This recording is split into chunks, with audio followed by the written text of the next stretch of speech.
వెనక్కి జరగండి పర్లేదు.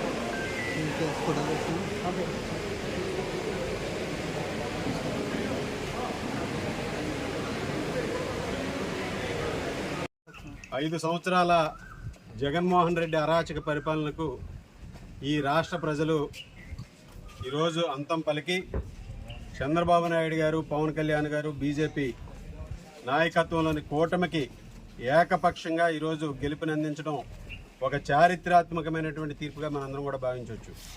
5 సంవత్సరాల వైఎస్ఆర్ కాంగ్రెస్ పార్టీ అసమర్థ అవినీతి పరిపాలనకు ఈరోజు రాష్ట్ర ప్రజలందరూ కూడా తిరస్కరించి జగన్మోహన్ రెడ్డిని కనీసం ప్రతిపక్ష స్థాయి కూడా లేకుండా చేసి ఇంటికి పంపించినటువంటి పరిస్థితి ఈరోజు ఒక చారిత్రాత్మకమైనటువంటి తీర్పును రాష్ట్ర ప్రజలందరూ కూడా ఇవ్వడం జరిగింది. అదేవిధంగా తణుకు నియోజకవర్గంలో చంద్రబాబు నాయుడు గారు, పవన్ కళ్యాణ్ గారి ఆశీస్సులతో పోటీ చేసినటువంటి నాకు ఎన్నడూ లేనటువంటి అత్యధికమైనటువంటి మెజారిటీని ఇచ్చి ఈరోజు రాష్ట్రంలోనే అత్యధికమైనటువంటి మెజారిటీని ఇచ్చినటువంటి తణుకు నియోజకవర్గ ప్రజలకు, తెలుగుదేశం పార్టీ, జనసేన, బీజేపీ నాయకులు, కార్యకర్తలందరికీ కూడా హృదయపూర్వక ధన్యవాదాలు తెలియజేసుకుంటున్నాను.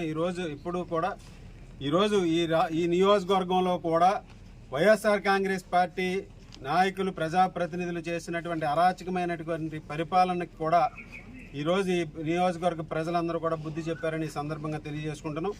ఇది మా మీద కూడా బాధ్యత పెంచింది. భవిష్యత్తులో మరలా చంద్రబాబు నాయుడు గారి ముఖ్యమంత్రిగా ఈ రాష్ట్ర అభివృద్ధి ధ్యేయంగా రాష్ట్రంలో అభివృద్ధిని, సంక్షేమాన్ని కూడా రెండు కూడా సమపాలనలో ముందుకు తీసుకెళ్తూ నూతన ప్రభుత్వంలో అన్ని రంగాల్లోనూ కూడా తణుకు నియోజకవర్గంలో అభివృద్ధిని కూడా సంక్షేమాన్ని కూడా అందిస్తామని సందర్భంగా తెలియజేసుకుంటున్నాం. జై ఆర్మిల్ రాధాకృష్ణ.